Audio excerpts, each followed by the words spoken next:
Liebe Mindenerinnen und Mindener, mein Name ist Lars Burse und ich bin derzeit der Leiter des Stabes für außergewöhnliche Ereignisse und melde mich deswegen bei Ihnen. Seit Samstag haben wir den Inzidenzwert von 35 überschritten und seit heute auch von 50 bei uns hier im Kreis. Der Inzidenzwert bedeutet, dass jetzt mehr als 50 von 100.000 positiv auf das Coronavirus getestet wurden.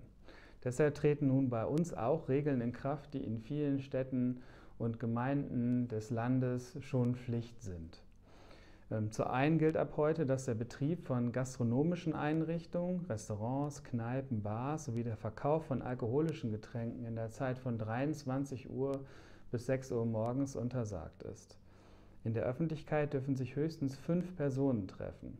Die einzige Ausnahme: Es dürfen sich mehr Menschen draußen treffen, wenn sie eine Familie sind oder aus höchstens 2 Haushalten kommen. An Feiern mit herausragendem Anlass, zum Beispiel Geburtstage, Hochzeiten oder Trauerfeiern, dürfen nur höchstens 10 Personen teilnehmen. Diese Regelung gilt für Feiern, die nicht zu Hause stattfinden. Ich bitte Sie jedoch dringend, auch bei Feiern im privaten Kreis auf größere Treffen zu verzichten. Damit schützen Sie sich und andere. Es hat sich gezeigt, dass ein Großteil der Neuinfektionen auf private Feiern und Veranstaltungen zurückzuführen ist. Und deswegen ist es jetzt besonders wichtig, solche Treffen unbedingt einzuschränken. Die Regeln können Sie auch auf der Seite des Ministeriums für Arbeit, Gesundheit und Soziales nachlesen. Den Link finden Sie in der Beschreibung. All die Dinge sind jetzt Pflicht geworden. An diese Regelungen müssen sich ab heute alle Menschen im Kreis Minden-Lübbecke halten. Eine Maskenpflicht im Außenbereich gibt es bei uns derzeit nur am ZOB und am Bahnhof, nicht in der Innenstadt.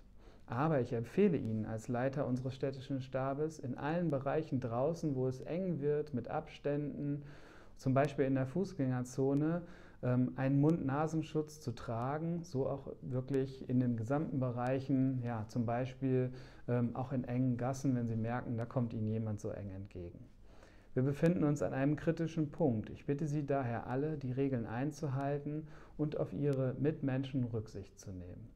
Wenn wir alle unsere Kontakte so weit wie möglich einschränken, können wir das Virus gemeinsam auch wirklich verlangsamen und damit sorgen, dass unser Gesundheitsamt im Kreis und auch das Krankenhaus hier bei uns nicht überlastet wird. Ich wünsche Ihnen eine gute und gesunde Woche.